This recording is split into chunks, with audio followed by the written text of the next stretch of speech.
sou Juliano Dutra Aniceto e esse é mais um vídeo da Academia Sinos de Ópera, um projeto Funarte em parceria com a Universidade Federal do Rio de Janeiro. Nesse vídeo, a gente vai explorar um pouco a aproximação do texto cantado na ópera com o discurso falado e os movimentos que surgiram a partir da virada do século e o início do século XX.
O final do século XIX representa musicalmente a expansão das possibilidades harmônicas e melódicas, movimento que vai culminar, ou que vai levar, ao surgimento de técnicas composicionais como o atonalismo, serialismo, dodecafonismo e outros movimentos composicionais que rompem com a ideia de um centro tonal ou com a ideia de tonalidade.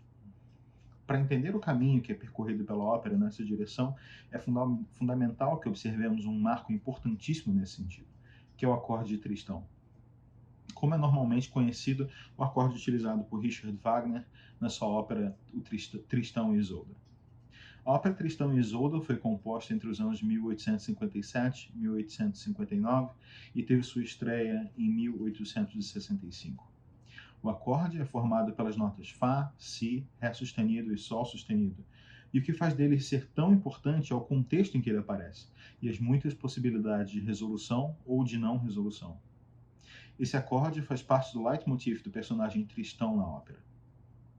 Esse acorde pode ser interpretado de diversas maneiras, sobretudo se utilizarmos o conceito de enarmonia.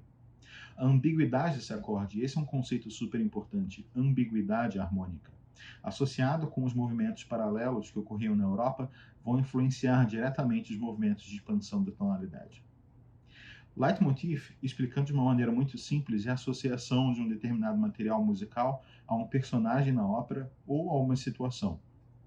Como se fosse uma marca em que, quando o personagem aparece ou uma situação ocorre, esse material musical é trazido à tona.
Gradualmente, com o aumento das possibilidades harmônicas, de alguma maneira, a expansão dessas possibilidades está associada diretamente ao conceito de ambiguidade harmônica, de alteração mais rápida do centro de atração tonal, vai oferecer a compositores da virada do século as ferramentas necessárias para a aproximação do discurso cantado e do discurso falado. Vale lembrar algo que, como a gente já mencionou em outros vídeos da Academia de Ópera, que Wagner tinha um claro na sua mente e tinha o desejo de criar um conceito de arte total, que era a junção da música, do teatro e de artes visuais. Mais tarde, às portas do século XX, esses conceitos ficam cada vez mais próximos e essas artes elas se integram cada vez mais.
da aproximação do discurso cantado e do discurso falado, é importantíssimo mencionar a contribuição do compositor Janáček.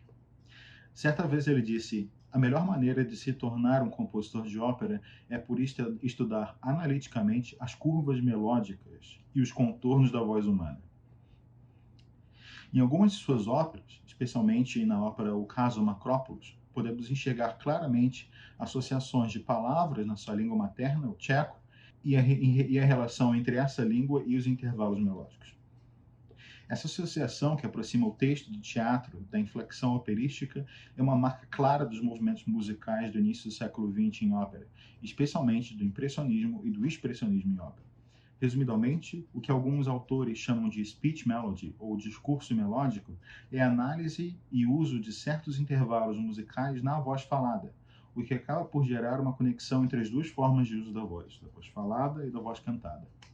As conexões não são apenas interválicas. A gente pode realmente encontrar conexões, por exemplo, entre a duração de certas sílabas, entre a inflexão das frases, em termos de construção fraseológica, em termos de motivo interválico de uma certa palavra. E essas conexões, elas de fato, elas fazem sentido, elas podem ser utilizadas, podem ser de alguma maneira emprestadas da voz falada para a construção musical. Compositores como Janáček se utilizaram dessa fonte de material musical para a composição de suas óperas. Citando novamente o compositor, em 1916 ele chega a mencionar: de acordo com os meus princípios composicionais, onde a canção é criada pela palavra, a melodia inteira depende da frase. E não poderia ser diferente. Claro que existem compositores que conseguem encaixar qualquer texto nas suas melodias já prontas. Isso eu não consigo. Vamos assistir um pouquinho da ópera O Caso Macrópulos, de Janáček.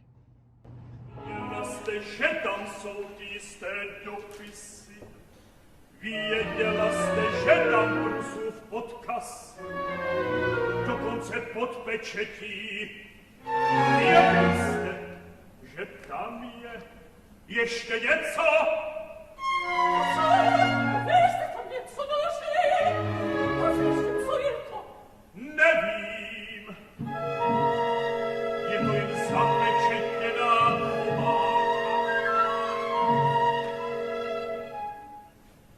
co widzę po te, terlona siwa, tetelia Gregore.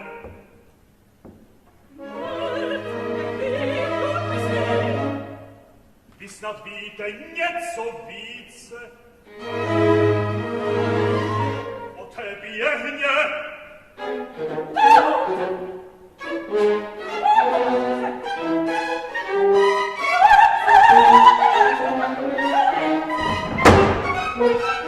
ale teraz leci no co je wam, co wam zależy na niejakiem himne